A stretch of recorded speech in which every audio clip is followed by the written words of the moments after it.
it is in the 50s outside, which is, pretty typical for mid to late December in New York. It's not like just in the 50s. When I checked when I left my home High this 50s. morning, 58. Yeah.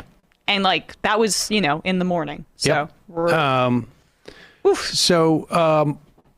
which of course it's a little bit late, because if you are in New York, you and I imagine this is the case other places, we're seeing a massive increase in COVID infections across the country, but particularly in the Northeast and the Great Lakes region, which share the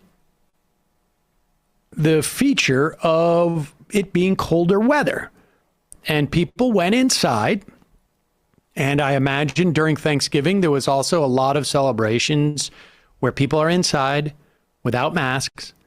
About a week ago, New York City, or I should say the region of the CDC that New York is in, which is New York, New Jersey, and then Puerto Rico, and the I think like some of the U.S. Virgin Islands. I'm not quite sure why that exists like that, but that does. That's one of the CDC regions. And Omicron was around 13%. I suspect that we are closer to 40 to 50% of Omicron infections. And in fact, just in the past week, Emma was out for a couple of days, but her story, I've heard a very similar story from about literally a half dozen people, just as I'm dropping Saul off at school, from different parents who were with somebody who was infected, and they were with them. The interesting thing about what appears to be happening with Omicron, and this is completely anecdotal, that it incubates quicker. So you hear about it. The people know that they are COVID positive earlier. And I've had multiple conversations with people, either first or second hand, where they were with someone on the second day, the day after they caught it. Yeah, my friend had dinner with somebody on Friday, caught it, and then I saw her for drinks and on Saturday, and it had not incubated yet, but within a day or two later, it incubates. It shows up. They see some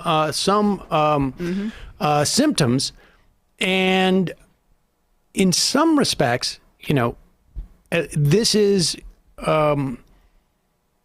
a little bit more helpful in terms of like trying to slow the spread of it, although it is much more contagious, because instead of you walking around for a week and a half, maybe shedding it, people find out much quicker.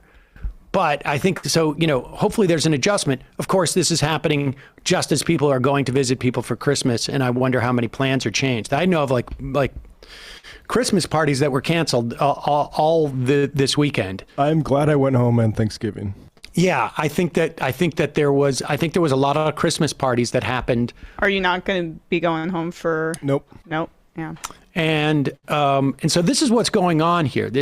Connecticut is 130% bump week over week. I would imagine New York is going to be somewhere close to that, because you cannot walk around, at least in Brooklyn, and not see long lines out in front of the testing places. 3 hours outdoors for my test. I got a rapid first day. I waited an hour and a half in a line outdoors.